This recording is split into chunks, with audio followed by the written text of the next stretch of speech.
Oke, baiklah. Kali ini saya I Gusti Ngurah Sudismo akan kembali dari Laboratorium Bedah dan Radiologi Fakultas Kedokteran Universitas Udayana, kembali akan menyajikan materi kuliah bedah veteriner. Kali ini saya akan menyampaikan topik tentang anestesi veteriner.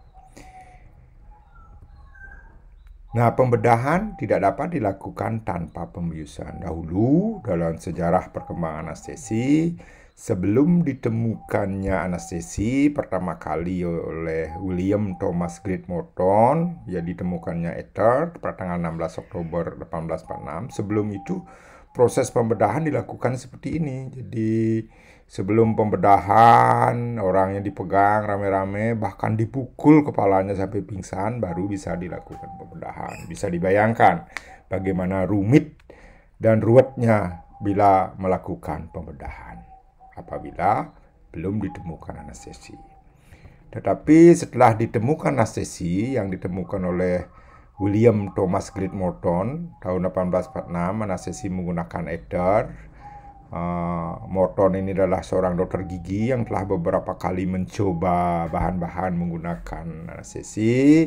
Pernah dicoba menggunakan kloroform, N2O. Setelah dikonsultasikan dengan Charles Jackson, seorang ahli kimia dari Harvard University, yang paling memungkinkan waktu itu menggunakan untuk anestesi adalah ether. Akhirnya pada tanggal 16 Oktober 1846 digunakanlah ether pertama kali untuk anestesi menggunakan bedah tumor pada leher yang disiarkan ke seluruh dunia.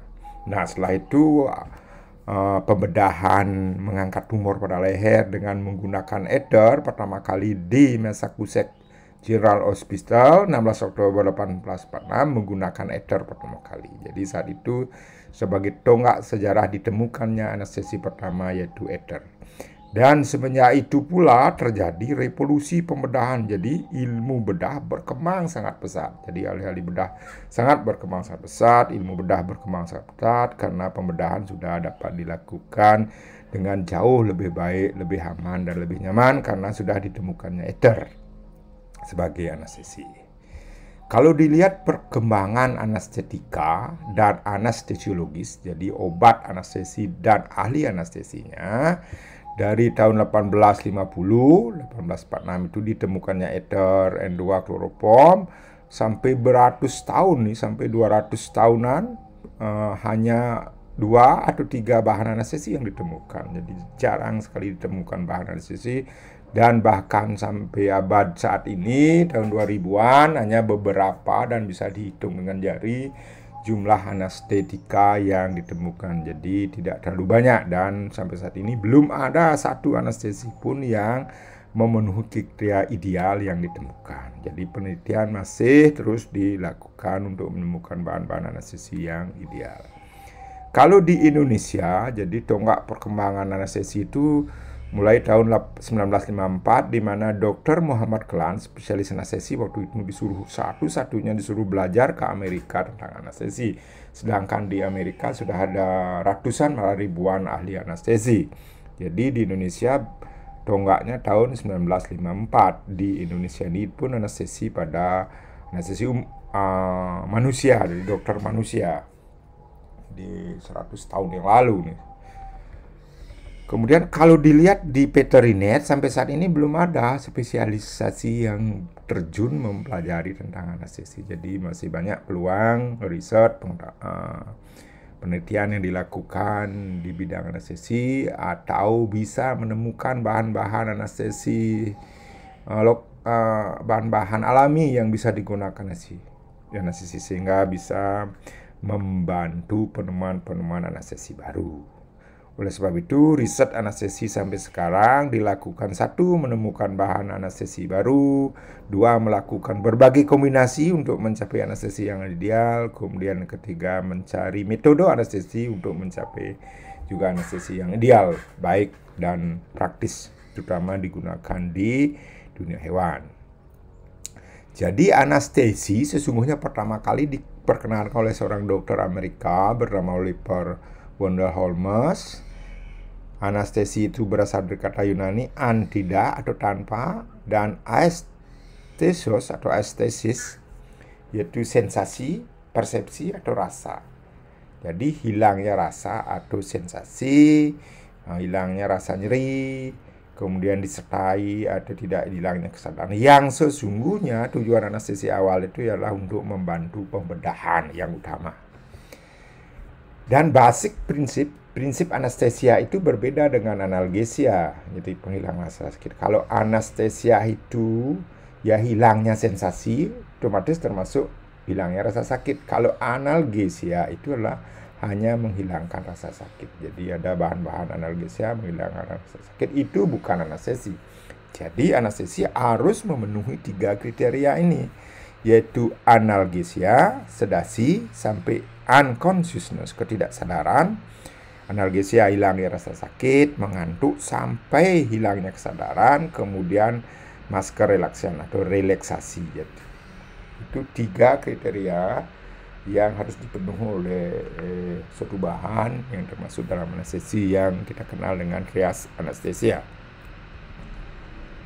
Nah, kemudian anestesi yang penting itu adalah gimana trias anestesi itu seimbang, disebut dengan balance anestesi. Jadi, dia harus seimbang, sedasi, mengantuk, amnesia, hipnosis sampai unconsciousness, ketidaksadaran, kemudian hilangnya rasa sakit, kemudian masker relaksasi ini harus seimbang, balance dia. Dan sampai saat ini yang membuat balance anestesi menggunakan bahan-bahan yang balance anestesi satu bahan ini belum ada yang sangat ideal seperti ini. Oleh sebab itu sering bahan-bahan anestesi dikombinasikan untuk mencapai balance anestesi ini. Jadi seimbang antara sedasi, analgesia, dan relaksasinya. Jadi anestesi yang baik itu sesungguhnya adalah menghasilkan penekanan refleks yang seimbang, yaitu seimbang analgesianya, sedasinya, dan relaksasinya. Artinya begitu bahan anestesi dikasih, rasa sakitnya hilang, ngantuk, tertidur sampai tidak sadarkan diri, unconsciousness, dan relaksasinya bagus sekali. Jadi kendor semua otot, rahang, nih, otot anggota gerak rahang, dan yang terpenting juga harus aman, terutama pada sistem vital, sistem respirasi, dan sistem sirkulasinya. Jadi tidak ada gunanya juga anestesi yang balance, bagus, sedasi, analgesia, masker, tapi tidak aman. Jadi terganggu sistem respirasi, bisa meninggal hewannya.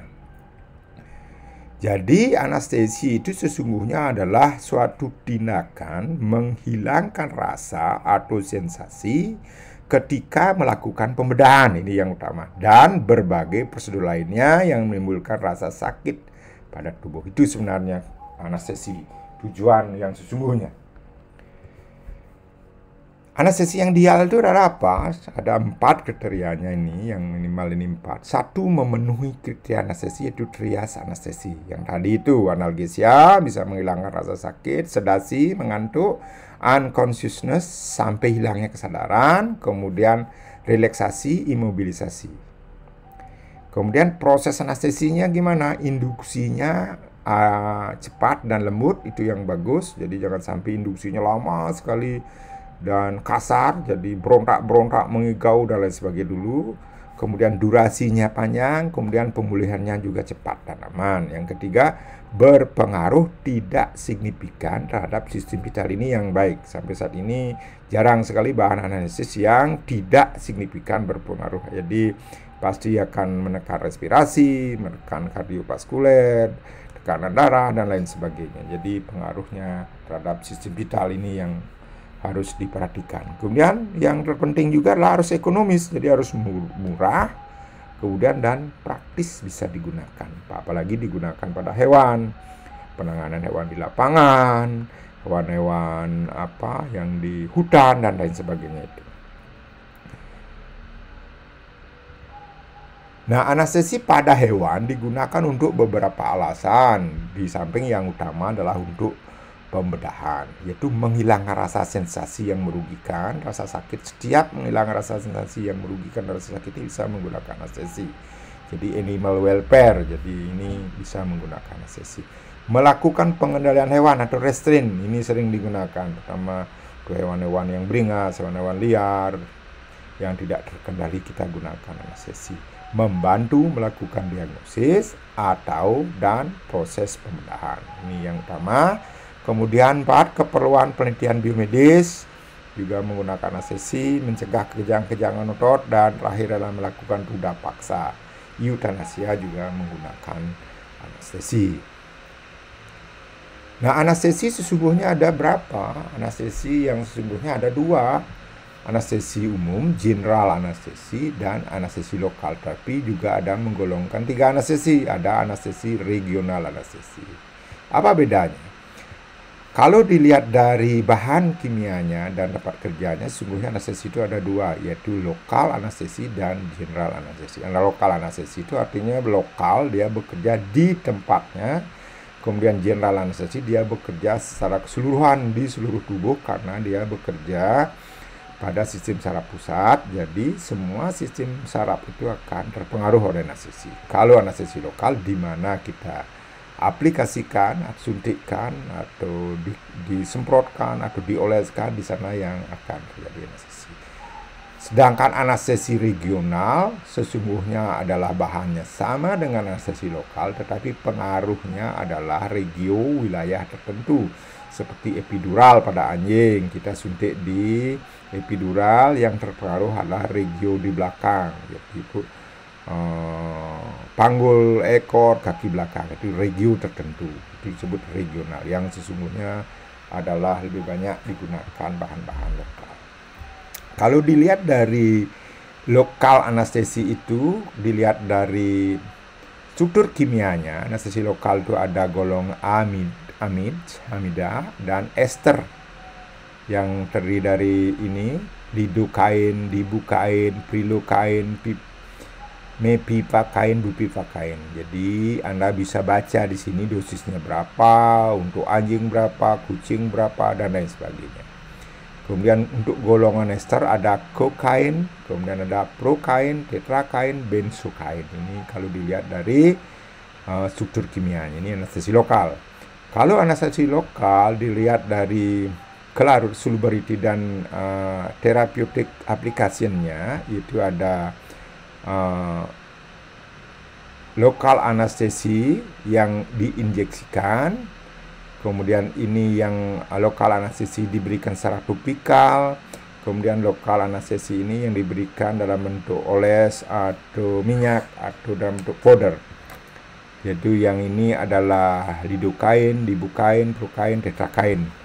Ini bisa juga dikasih pada daerah permukaan atau disemprotkan.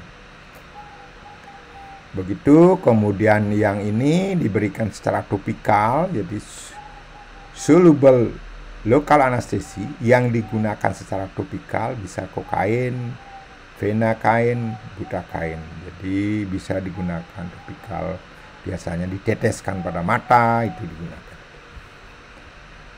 Dan ini juga anestesi benzokain dan orthoform ini bisa digunakan dalam bentuk powder atau ointment pada menghilangkan rasa nyeri atau sakit pada luka. Sedangkan anestesi umum atau general anestesi ada 2 golongannya, yaitu inhalasi dan injeksi. Inhalasi ini yang melalui saluran pernapasan, injeksi itu bisa intramuskuler, intravena, dan lain sebagainya. Yang ini dalam bentuk gas dan volatile liquid. Yang sering kita gunakan ini volatile liquid, yaitu isofluran dan lain sebagainya itu. Kemudian yang injeksi yang paling sering dan banyak kita gunakan adalah jenis ketamin dan propofol. Jadi tempat kerja dan bahan anestesi. Anestesi bisa digolong menjadi 2, yaitu general anestesi dan lokal anestesi. Kalau dilihat pengaruh kerja anestesinya, bisa general anestesi atau anestesi umum karena seluruh tubuh bisa terpengaruh oleh anestesinya karena bekerja di sistem saraf pusat. Kemudian regional anestesi karena regio tertentu yang teranestesi terblok. Kemudian lokal anestesi atau anestesi setempat di mana diaplikasikan. Jadi sesuai dengan mekanisme anestesi pada sistem saraf, Jadi anestesi itu anestesi umum, general anestesi itu dia bekerja di sistem saraf pusat, terutama hipotalamus, sehingga seluruh tubuh akan terpengaruh oleh anestesi. Disebut anestesi umum, general anestesi yang merah-merah lingkaran merah. Kalau regional anestesi, regio tertentu seperti epidural ini, jadi regio belakang ini yang teranestesi, disebut regional anestesi. Kalau lokal anestesi, umpamanya di mana disuntikkan, sudah di jari di sini saja yang teranestesi. Itu perbedaan penggolongan anestesi. Jadi anestesi bekerja pada sistem saraf. Sistem saraf itu ada dua, sistem saraf pusat, sistem saraf tepi atau saraf perifer. Saraf pusat itu adalah otak dan sumsum tulang, kemudian saraf tepi itu ada saraf somatis, ada saraf otonom, dan seterusnya. Jadi ini adalah otak dan sumsum tulang belakang atau medula spinalis. Ini disebut sistem saraf pusat. Jadi otak yang berwarna hijau ini dan sumsum tulang belakang atau medula spinalis. Sedangkan sistem saraf tepi itu adalah yang keluar dari sambungan dari sistem saraf pusat itu, yang keluar dari sumsum tulang medula spinalis itu. Ini disebut saraf tepi yang mensarapi seluruh bagian tubuh, organ dalam, organ luar, ekstremitas, mata, lidah, dan lain sebagainya. Saraf pusat, jadi anestesi bekerja di sistem saraf ini, yaitu saraf pusat dan saraf tepi. Seperti tadi. Jadi general anestesi dia bekerja di sistem saraf pusat, di hipotalamus, mempengaruhi semua sistem saraf. Kemudian anestesi lokal bekerja di mana diaplikasikan. Jadi anestesi itu bekerja seperti ini. Kalau di saraf pusat semua akan berpengaruh, terutama berpengaruh terhadap sistem sirkulasi dan sistem respirasi. Ini yang harus perlu dijaga karena anestesi umum. Kalau anestesi lokal atau regional akan sedikit berpengaruh terhadap sistem vital tersebut, terutama sistem respirasi dan sistem sirkulasinya. Ini sistem saraf ini ada sambung menyambung, ada sinap, kemudian di sinap itu ada neurotransmitter yang menyambung aksi potensialnya, artinya ada rasa sakit, nyeri akan tersambung ke hipotalamus, hipotalamus di otak akan menerjemahkan timbullah rasa sakit dan lain sebagainya. Itu adalah sistem saraf yang membawa semua itu dalam bentuk seperti ini. Di ujungnya juga ada neurotransmitter, akan keluar norepinefrin dan lain sebagainya.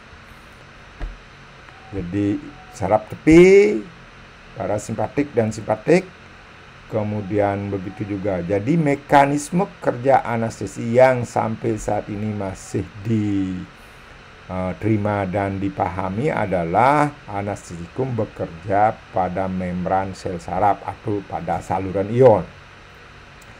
Jadi teori anestesi pada membran sel saraf seperti tadi, saraf itu ada saraf pusat, saraf perifer, kemudian ada bendel, dan sel saraf neuronnya ini kita ambil yang lingkar merah ini, kita perbesar, kemudian dinding sel saraf itu terdiri dari lipid bilayer. Jadi ada lapisan lipid dua lapis dia seperti ini dindingnya. Nah, anestesi bekerja di sekitar ini, di lipid bilayer membran sel saraf. Ini di lipid bilayer membran sel saraf itu terdapat channel atau saluran ion. Yang ini ada saluran ion, yang ini ada saluran ion, dan banyak sekali saluran ion ini adalah tempat keluar masuknya ion-ion. Beritu ada aksi potensial, ada rangsangan, panas, dingin, sakit, dan lain sebagainya. Ion-ion, saluran ion ini akan menyalurkan ion-ion keluar masuk, dan seterusnya itu menghantarkan impuls ke sistem saraf pusat. Sistem saraf pusat memberikan respon ke tempat terjadinya reaksi itu. Contohnya seperti ini. Jadi anestesi kita suntikan, dia akan bekerja di channel atau saluran ion itu secara umum. Seperti contohnya umpamanya anestesi lokal, lidokain kita suntikkan di tempat tertentu, kemudian dia akan mencari reseptornya, terutama di channel sodium, channel ion sodium, dia akan tempati itu dengan lokal anestetik reseptor. Jadi channel ionnya akan tertutup sehingga aksi potensial yang ada, umpamanya panas, dingin, rasa sakit itu akan terblok. Di sini tidak akan bisa mengalir ke sistem saraf pusat ke hipotalamus sehingga tidak akan memberikan respon rasa sakit, nyeri dan lain sebagainya. Ini disebut dengan anestesi lokal. Jadi anestesi lokal contohnya lidokain ini bekerja mencegah transmisi impuls tanpa disertai hilang kesadarannya karena dia bekerja setempat di membran sel saraf lipid biliar, terutama pada saluran ion, terutama pada channel sodium Na+ ini diblok oleh anestesi, terikat pada reseptor channel sodium Na+. Jadi sehingga ion Na itu tidak bisa keluar masuk di channelnya sehingga terblok. Itulah anestesi lokal sudah bekerja secara lokal dan setempat. Mekanisme anestesi lokal contoh penerapannya umpamanya kita cabut gigi, kita suntik di pangkal gigi, di saraf-saraf pangkal gigi, cabut kuku juga begitu, kita suntik di pangkal kuku karena ada saraf-saraf di pangkal kuku itu, saraf perifer. Kemudian potong tanduk, kastrasi, enukleasi bulbus oculi, infiltrasi anestesi atau veil block, diblok pada regio tertentu, epidural juga seperti itu. Inilah salah contoh-contoh penerapan anestesi lokal di mana tempat kita aplikasikan di sekitar itu yang teranestesi, yaitu mencegah hilangnya rasa sakit terutama. Kalau anestesi umum ini bekerja pada saluran ion membran sel, yaitu ligand gate ion channel sama dengan ini, dan anestesi umum bekerja di reseptor GABA dan reseptor glutamat. Reseptor GABA dan reseptor glutamat ini adalah neurotransmitter, reseptor neurotransmitter pada sambung sirnap ini yang banyak terdapat pada sistem saraf pusat, terutama di hipotalamus. Jadi oleh sebab itu kita injeksikan di muskulus di paha begitu. Jadi obatnya mengalami absorpsi, kemudian sampai ke sistem saraf pusat, memblok reseptor GABA atau glutamat sehingga terjadilah anestesi. Jadi secara umum seperti itu. Jadi secara umum begitu ada kena paku akan terjadi aksi potensial sambung ke sumsum tulang, kemudian sumsum tulang akan keluar neurotransmitter sampai kepada hipotalamus, ada persepsi di sana, kemudian akan menimbulkan sebaliknya, menghantarkan akan timbul rasa sakit. Dan impuls aksi potensial, transmisi aksi potensial inilah yang dicegah, ditingkatkan atau dikurangkan oleh anestesi. Seperti ini, jadi hantaran sensasi nyeri adalah peran neurotransmitter reseptor. Jadi reseptornya sangat ribet seperti ini. Jadi secara umum seperti itu. Jadi reseptornya ada dua reseptor besar, yaitu reseptor glutamat dan reseptor GABA.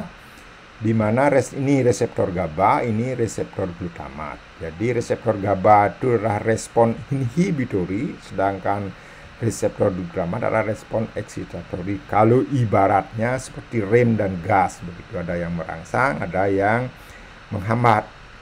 Dalam keadaan normal, neurotransmitter ini bekerja seimbang seperti ini. Jadi target anestesi itu adalah ligand, neurotransmitter dan reseptornya yang terutama pada reseptor GABA dan reseptor glutamat. Ini target anestesi umum yang lebih banyak terdapat pada hipotalamus. Ya, begitu anestesi kita injeksikan atau kita kasihkan, aplikasikan anestesi, jadi reseptor GABA ini akan meningkat, akan terjadi hiperpolarisasi neuron, akan terjadi respon inhibitory. Jadi itu, sedangkan pada reseptor glutamat dia akan memblok, akan terjadi depolarisasi neuron atau respon excitatory. Dan reseptor ini, reseptor GABA dan glutamat ini sebagian besar terletak di otak, yaitu di hipotalamus dan spinal cord, sumsum tulang, dan lebih banyak di hipotalamus. Jadi target kerja anestesi umum ini adalah di hipotalamus. Jadi general anestesi bekerja lebih banyak di saraf pusat, terutama di hipotalamus, di reseptor GABA dan reseptor glutamat tadi. Dan ini akan berpengaruh kepada sebagian dan semua organ. Yang terpenting dia akan berpengaruh terhadap sistem sirkulasi jantung dan seterusnya, dan sistem sirkulasi yaitu paru-paru ini yang harus aman dan dijaga. Oleh sebab itu, pada saat kita melakukan anestesi, kita harus memperhatikan beberapa hal. Yang pertama, hewan harus diadaptasikan dulu dengan ruang operasi biar tidak stres. Ya, ini akan sangat berpengaruh terhadap hasil daripada anestesi yang kita lakukan. Kemudian kita harus periksa hewannya, pastikan hewannya itu adalah kategori kelas 1 risiko minimal, kategori kelas 2 risiko ringan. Kalau dia kategori 3, 4, dan 5, ini sebisanya jangan langsung dianestesi, harus diperbaiki dulu kondisinya. Yang termasuk kondisi kelas 3 itu adalah terjadi anemia, terjadi anoreksia, terjadi dehidrasi sedang, dan selanjutnya. Jadi kalau bisa di atas dulu ini sehingga dia masuk ke dalam kelas 1 dan kelas 1 kelas 2 baru bisa dilakukan anestesi. Jadi klasifikasi status pasien pada prosedur anestesi yang boleh dilakukan anestesi adalah kategori kelas 1 risiko minimal, yaitu hewannya normal, sehat secara klinis dan tidak ada gangguan penyakit. Kalau kelas 2 hewan dengan gangguan atau penyakit sistemik yang ringan, ada kemampuan kompensatoris, dan tidak ada gejala klinis penyakit yang berat. Kalau kelas 3 itu seperti tadi, yang umum biasanya anemia, anoreksia, dehidrasi itu biasanya. Walaupun apalagi dehidrasi berat, terjadi uremia, anemianya berat, itu akan berbahaya kalau kita lakukan anestesi. Kalau bisa ditreatment dulu, biar menuju kelas 1 dan 2, atau kalau terpaksa sekali harus sangat hati-hati sekali. Nah, kemudian bagaimana tandanya hewan teranestesi? Yang tadi itu syaratnya harus 3, yaitu analgesia, hilangnya rasa sakit. Yang kedua, sedasi, ngantuk sampai tertidur, sampai tidak sadar, unconsciousness. Dan yang ketiga adalah masker relaksan, terjadi relaksasi seluruh ototnya.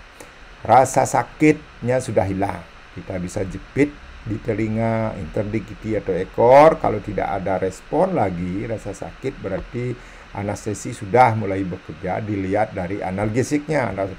Kemudian refleksnya hilang, refleks palpebral, pupil, dan pedal. Kita bisa lihat ini pengaruh sedasi, pengaruh amnesia, dan pengaruh ketidaksadarannya. Kita lihat di pupilnya. Jadi dalam dan dangkal anestesi bisa kita lihat di sini. Kemudian relaksasinya sudah hilang, anggota geraknya tidak tegang lagi, kemudian rahangnya lemas, sphincter aninya longgar sekali. Kemudian yang penting harus diperhatikan juga adalah respirasi dan pulsusnya atau denyut jantungnya. Respirasinya teratur, abdominal, kemudian pulsus dan denyut jantungnya mulai melemah, bola mata ke ventrocanthus, ventral dan ke belakang. Jadi bisa kita lihat, bisa dipencet seperti ini, telinga, interdigiti, ini melihat analgesianya, kemudian kita melihat sedasi dan sampai ketidaksadarnya kita lihat di sekitar mata, palpebral, pupil, dan kemudian relaksasinya kita lihat di rahang, kemudian sphincter aninya. Itu tanda-tanda anestesi harus kita perhatikan, apakah anestesi sudah bekerja atau tidak, atau hewan sudah teranestesi dengan baik atau tidak. Selanjutnya ada beberapa hal yang perlu Anda perhatikan, yaitu waktu anestesi. Yang pertama, dari menyuntikkan anestesi atau pemberian anestesi sampai anestesi bekerja. Tanda-tanda yang tadi itu, rasa sakitnya sudah hilang setelah Anda jepit telinga, interdigiti ekor, dia tidak memberikan respon lagi, artinya analgesianya sudah ada, jadi rasa sakit sudah hilang, refleks palpebral, pupil, dan pedal. Kemudian relaksasi yang geraknya, rahang sudah Anda gerakkan lemas sekali, sementara aninya sangat rileks. Kemudian respirasi, pulsus, dan bola mata sudah memenuhi, itu artinya anestesi sudah mulai bekerja. Jadi waktu pemberian pertama sampai anestesi bekerja ini disebut dengan waktu induksi atau induction time. Kemudian selanjutnya dari mulai bekerja sampai dia sebaliknya, jadi mulai rasa sakit, mulai bergerak-bergerak, mulai bersuara-suara, mulai bergetar bangun, itu tandanya anestesi sudah mulai tidak bekerja. Waktu dari mulai bekerja sampai tidak bekerja itu disebut dengan waktu anestesi atau durasi anestesi, duration of action dari anestesi itu. Dan ini Anda harus perhatikan dengan baik dan benar. Kemudian waktu dari mulai hilangnya atau tidak bekerja anestesi sampai hewannya bisa pulih normal, berdiri, disebut waktu pemulihan atau recovery. Jadi kita lihat tanda-tanda anestesi yang tadi itu memenuhi 3 kriteria anestesi: analgesia, hilang rasa sakit; sedasi, ngantuk sampai tertidur sampai tidak sadar, unconsciousness; yang ketiga, relaksasi. Memenuhi 3 kriteria ini berarti secara klinis ya hewan itu sudah teranestesi. Nah, apa tujuannya anestesi untuk mencapai itu? Anestesi itu untuk pembedahan, stadium dan induksi ke dalam anestesi itu ada 4. Ada stadium 1, 2, 3. 3 itu ada plan 1, plan 2, plan 3, plan 4, dan stadium 4. Stadium 1 tercapai apabila seperti ini. Jadi tingkah lakunya masih terkontrol, kemudian respirasi normal masih cepat, fungsi kardiovaskuler masih cepat, tetap, kemudian ukuran pupil responnya masih normal, respirasi masih baik, kemudian kekejangan otot masih kejang, refleks masih ada, itu masih baru sempoyongan dikit-dikit begitu, jadi masih normal, ini relatif normal, itu baru stadium 1. Lebih dalam dia lebih kuat, kemudian respirasinya mulai tidak teratur, kemudian denyut jantung kadang mulai meningkat dan tidak teratur, masuk ke plan 2. Kemudian ukuran pupil mungkin akan mengalami dilatasi sedikit, respon pupil masih tetap ada, jadi respon pupil tidak hilang, jadi dia stadium 2. Kemudian stadium 3, memasuki stadium 3 ada plan 1, 2, 3, dan 4. Dan stadium bedah itu adalah stadium 3, plan 3, dan biar stabil ya di sini, tidak boleh naik, tidak boleh turun. Stadium 3, plan 3 itu apa? Hewan sudah teranestesi tergolong, sudah dalam dan sudah baik dan sudah bisa melakukan pembedahan, di mana respirasinya biasanya dangkal, denyut jantungnya biasanya 60-90 kali per menit, kemudian ukuran pupilnya dia mengalami dilatasi, jadi respon pupilnya sudah tidak ada, sangat lemah sekali dan hampir tidak ada. Kalau dilatasinya lebar sekali berarti sudah lewat ya pupilnya. Jadi lewat artinya hewannya sudah pingsan, sudah meninggal gitu. Dan ini harus dipertahankan. Kekejangan otot sudah sangat lemah sekali, kemudian refleks sudah minimal sekali, kemudian respon pupil sekali lagi adalah sangat lambat sekali dan sudah terjadi dilatasi yang sedang tapi tidak melebar sekali. Kalau anestesinya lewat melebihi dari ini, dia akan masuk stadium 3, plan 4. Ini sudah sangat berbahaya, apalagi dilewat lagi stadium 4, dia sudah akan mati hewannya. Jadi overdosis sudah stadium 3, plan 4 itu, kemudian kalau dilewatkan lagi sudah hewannya sudah mati, jadi sangat dalam. Jadi kalau turun dosisnya dia akan mulai merasakan sakit, kemudian mulai bergerak-gerak. Oleh sebab itu anestesi inilah harus dipertahankan sepanjang kita melakukan pembedahan, yaitu stadium 3, plan 3, yaitu tercapai dan dipertahankan kedalaman anestesinya tetap pada stadium ini, tidak boleh naik, tidak boleh kurang. Dan ingat menjaga fungsi respirasi dan fungsi sirkulasinya. Jadi respirasi harus masih dalam kategori batas normal, sirkulasinya juga begitu, tidak boleh turun jauh, drop, malah akan menimbulkan overdosis. Inilah kesulitan anestesi, jadi titik kritis anestesi harus dijaga pada stadium 3, plan 3. Nah, stadium 3, plan 3 itu apa? Kalau kita lihat di pupil, itu pada stadium 1, kalau kita kasih respon, dia masih merespon. Reaksi terhadap respon sinar ini, pupilnya seperti ini dia, lebar, kemudian ada mengecil ya. Stadium 2 juga begitu. Stadium 3, terjadi dilatasi pupil yang tapi tidak maksimal sekali begini. Kalau stadium 4 sudah melebar sekali, dikasih respon tidak ada, ini hewannya sudah mati. Respirasinya kalau stadium 1, 2 ini masih tidak teratur, kalau ini sudah teratur. Kemudian pulsus juga begitu. Ini stadium 3, stadium operasi, clean 3. Jadi anestesi, jadi seperti tadi anestesi itu bisa digolongkan general anestesi dan lokal anestesi atau ada regional anestesi. Kemudian yang penting lagi adalah anestesi umum yang baik dan ideal itu adalah seimbang, balance anestesi antara analgesia hilang rasa sakit, muscular relaksan atau relaksasi otot, dan sedasi atau unconsciousness ini adalah seimbang. Jadi situ adalah anestesi yang baik. Jadi anestesi yang baik itu menghasilkan penekanan refleks yang trias anestesi 3 ini adalah seimbang, analgesia, sedasi, relaksasi, dan harus aman. Oleh sebab itu untuk mencapai tujuan itu, anestesi itu, bahan-bahan anestesi sering dikombinasikan. Jadi kombinasi anestesi dan juga ditambahkan premedikasi. Untuk apa?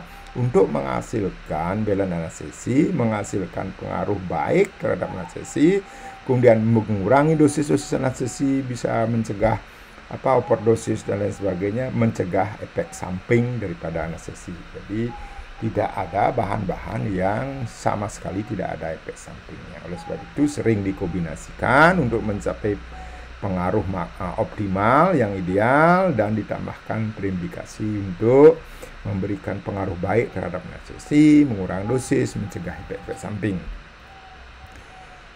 Nah, premedikasi biasanya digunakan untuk induksinya untuk pemeliharaan anestesi. Jadi premedikasi itu umpamanya dikasih silasin, dikasih diazepam, midazolam, lorazepam, atropin, dan lain sebagainya, diberikan sebelum anestesi untuk memberikan pengaruh baik terhadap anestesi, mengurangi dosis, menghasilkan keseimbangan anestesi, balance anestesi sebelum dilakukan anestesi umum seperti ini, seperti anestesi inhalasi seperti isofluran, kemudian anestesi injeksi ketamin, propofol biasanya sering dikombinasikan dengan premedikasi. Jadi beberapa premedikasi itu ada golongannya, ada antikolinergik seperti atropin ini, dia digunakan untuk mencegah muntah, mencegah hipersalivasi, untuk mencegah bradikardi atau menurunkan denyut jantung dan sebagainya. Kemudian ada pelemah otot atau masker relaksan seperti silasin, diazepam, midazolam, dan lain sebagainya. Kemudian ada agen disosiatif, ini juga sebagai premedikasi. Kemudian agen narkotik, ada tranquilizer atau penenang, acipromycin, chlorpromazine, diazepam, silasin juga termasuk bagian tenang. Ini adalah bagian-bagian dari pre-anestesi atau premedikasi yang diberikan, dikombinasikan dengan anestesi untuk mencapai menghasilkan pengaruh baik terhadap anestesi, mengurangi dosis, mengurangi efek sampingnya. Anestesi umum berpengaruh terhadap fisiologi tubuh. Ini yang penting, yaitu vital, sistem vital tubuh, respirasi, dan kardiovaskuler. Karena apa? Karena anestesi itu pemberiannya cukup, sudah sesuai dengan dosis, lebih saja sedikit dia akan menyebabkan kematian. Seperti tadi, stadiumnya akan lewat stadium 3, plain 4, atau bahkan stadium 4 dia sudah meninggal kalau lebih. Kalau pemberiannya kurang, masih merasakan rasa sakit, sehingga proses pembedahan akan terganggu. Jadi oleh sebab itu ini harus seimbang dan dipertahankan. Jadi anestesi itu harus tercapai dan dipertahankan kedalamannya pada stadium 3, plain 3, stadium 3, kemudian dan juga aman. Jadi menjaga fungsi respirasi dan fungsi sirkulasi tetap aman dan baik. Tidak ada gunanya mencapai balance anestesi yang baik, kedalamannya bagus, tetapi sistem respirasi dan sirkulasinya terganggu dan hewannya juga akan berbahaya, meninggal. Jadi pemantauan monitoring sesungguhnya adalah untuk menjaga kedalaman anestesi dipertahankan, untuk memberikan cukup oksigen dan CO2 yang keluar. Jadi CO2 yang tidak keluar juga menyebabkan keracunan.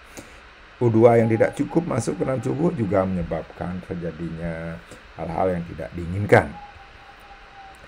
Oleh sebab itu, pemantauan anestesi itu pertama dipantau kedalaman anestesi biar tetap terjaga pada stadium 3/3, yaitu analgesianya kita lihat, kemudian sedasi atau unconsciousness-nya, kemudian relaksasinya. Ini yang tetap harus terjaga. Begitu mulai rasa sakit berarti dia sudah mulai turun dari stadium 3. Atau refleks pupilnya sudah berat sekali, lebar sekali, kemudian respirasinya lambat, berarti dia akan lewat itu. Ini yang harus dipertahankan, kedalamannya tidak boleh nambah dan tidak boleh kurang, tetap dipertahankan pada stadium 3/3. Kemudian sistem vital ini yang pertama jantung, minimal kita harus pantau denyut jantungnya. Kalau bisa EKG-nya, ritme dan lain sebagainya kita lakukan rekaman biar sistem sirkulasinya tetap jalan dengan baik. Seperti tekanan darah, kemudian CRT-nya. Kemudian yang kedua harus Anda perhatikan sistem vitalnya itu respirasi, yaitu minimal frekuensi respirasinya harus tetap terjaga normal. Kemudian saturasi oksigennya, warna mukosanya tidak boleh pucat, dan seterusnya. Yang penting juga suhu rektal harus juga Anda pantau dengan baik. Mungkin itu yang bisa saya sampaikan tentang pengantar anestesi.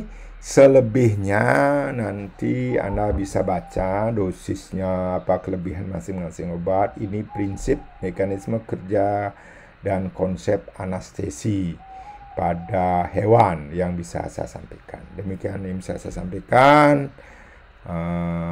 Untuk mendukung channel ini mohon di subscribe di YouTube ini biar materi-materinya akan bertambah baik dan Anda bisa mengakses materi lebih lanjut. Sampai jumpa pada materi-materi berikutnya. Nanti akan saya sampaikan materi tentang pemantauan anestesi, bagaimana kita memantau anestesi. Terima kasih.